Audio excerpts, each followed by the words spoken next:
Now, we're getting the Israeli Defense Minister, Israel Katz, claiming that they have killed the Iranian Intelligence Minister, Ismail Khatib. Do you know anything more about this? Yes, we've just heard from the Israeli Defense Minister confirming in what he says the success of the assassination attempt of the Iranian intelligence chief Ismail Khatib.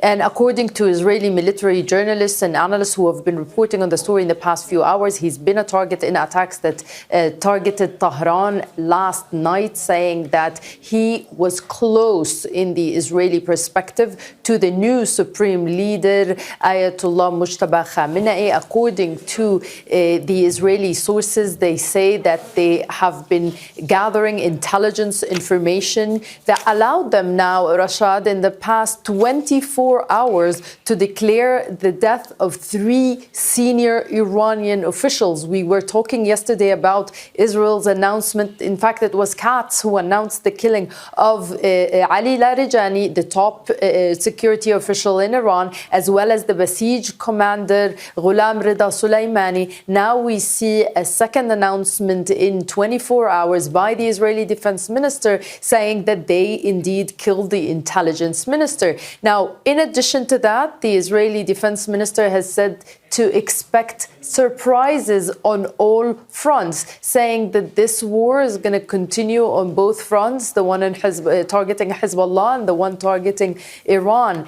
Also, he said that the Defense Minister, Israel Katz, has him and Netanyahu instructed the military to conduct assassinations without requiring to get approval from the official sources, saying that this day will see even more surprises when it comes to this war. This is seen as yet another target, another success in the Israeli perspective to assassinate and crack down more on the Iranian regime. Since the war started, it started with a major assassination, the supreme leader Ayatollah Ali Khamenei.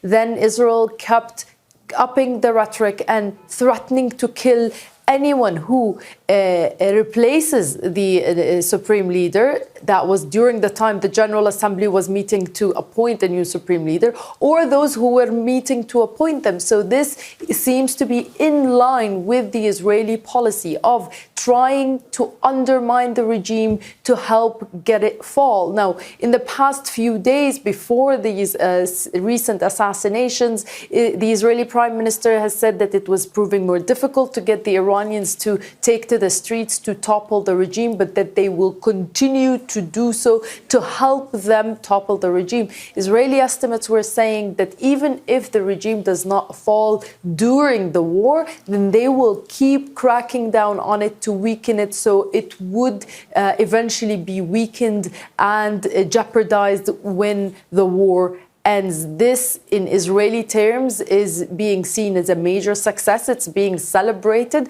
but also let's not forget it's been made possible because of the American and Israeli efforts to have aerial superiority over Iran that had eased the operations, had eased the ability of the Israeli Air Force to operate almost freely after jeopardizing and diminishing and weakening the Iranian defense systems. Right, let's get to Mohammed Vali in Tehran. What more can you tell us here? Because the Israeli Defense Minister, Israel Katz, has said that they have assassinated, if you will, killed the Iranian Intelligence Minister, Ismail Khatib. What do we know about this man and his position in the regime? Well, apparently Ismail Khatib is one of the key figures in the regime. He's been around for a long time. He worked in the office of the Supreme Leader. And he even has the title of Hujjat al-Islam, which means like he's one of the highly prominent clerics in the country. He worked also in the IRGC, and he was very close to the late Supreme Leader. So he's one of those figures that Israel and the United States are looking for assassination, because he's considered a hardliner. In 2002, he was put on the U.S. list of sanctions against Iranian officials. So Ismail Khatib fills all the the requirements for the Israelis to be after, and that's what they have done. We don't know, we don't have the confirmation yet, but right now there is a pattern. The Iranians do not talk about these assassinations until probably a day or two after. So the likelihood that he has been killed is high. And he is, of course, one of the hardliners, according to the general description of the hardliners, of people who talk, the Americans and the Israelis. And again, a new leader has been taken out, a new figure has been taken out, and that's adding to the count of people. The Israelis are probably, apparently betting on this type of assassinations to finish off all the members of the Iranian government and the Iranian system. Even though the Americans have been talking at the highest level, U.S. President Donald Trump has been talking about the possibility or the likelihood or the desire to find someone from among the government who is amenable to negotiations and who can meet the requirements that are needed by the Americans for a continuation for a resumption of ties with Iran. So, we have two approaches here. The Israelis trying to kill off everyone, and the Americans trying to find someone if they are serious about what they are saying. We don't know if there is a kind of coordination between the two sides, but apparently, at least on the face of it, there is no coordination. And the Iranians are watching this. They are saying this is not going to affect the government and the system. But there is fear that, this is going to lead to a situation where we have only young figures who have nothing to do with politics, who are not even interested in politics or negotiations. And by way of revenge or by way of anger of what's going on, they might resort to they might resort to power and just war. That's what they know. Most of them are field commanders in the IRGC or the army. And if the old figures, the wise leadership of the country is taken out entirely, then we will have a generation of people who are probably going to be more of hardliners than otherwise. Mohammed Val in Tehran, we can see these thousands of people taking to the streets of the Iranian capital to join the funeral for Gholam Raza Soleimani and Ali Larijani, who were killed in Israeli airstrikes on Tuesday. Let's get you back to Nida Ibrahim in Ramallah on the occupied West Bank. And well, we have now a third person being assassinated by the Israelis, and according to at least the Israeli Defense Minister, I should say, Israel Katz. But he went on to say that we can expect significant surprises and throughout the day on all fronts. I'm sure we don't know what that means exactly, but can you put all of this in context and what it tells us about the strategy Israel is employing in its bombing campaign in Iran?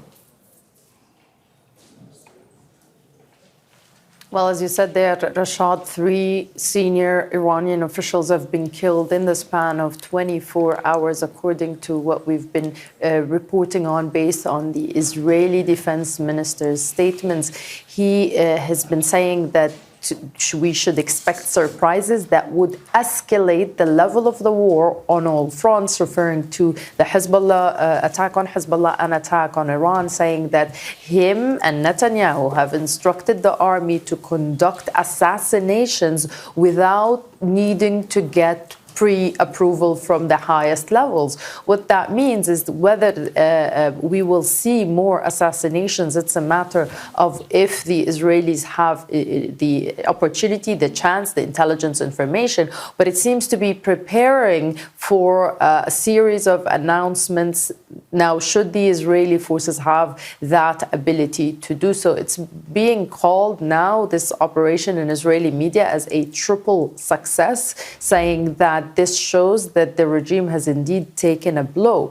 Now, yes, we've been saying in the past that Iran is designed and its structure and its system is designed to survive the assassination of certain individuals, but among the Israelis, the estimate is that these major and main personalities being targeted in the beginning of the war, the supreme leader, and now main security officials in the regime, including what the Israelis have been saying, is the fact that Khatib has been a close aide to Mujtaba Khamenei, the current supreme leader, should and would Nina, this is the scene at the moment in Tel Aviv. This is Israel Katz. He is briefing the press on what has been happening, including, of course, the killing of the Iranian intelligence minister Ismail Khatib. Assassination operation against the Iranian leaders, Qim Larijani and Soleimani. Also, we have managed to assassinate the intelligence minister, and we will continue these operations in Iran. The Israeli policy is quite clear. No one has immunity in Iran, and everyone must know that. Prime Minister Netanyahu and myself, who asked the army to assassinate any Iranian official in Iran without any prior approval. We will continue assassinating everyone and killing everyone. Today, there are some expected surprises that will increase the level of the war against Iran and against Hezbollah. The الهائلة لكبار النظام الزعيم الإيراني الفعلي لاrijani ورئيس منظمة إعمال القتل للشعب الباسيج السليماني تم هذه.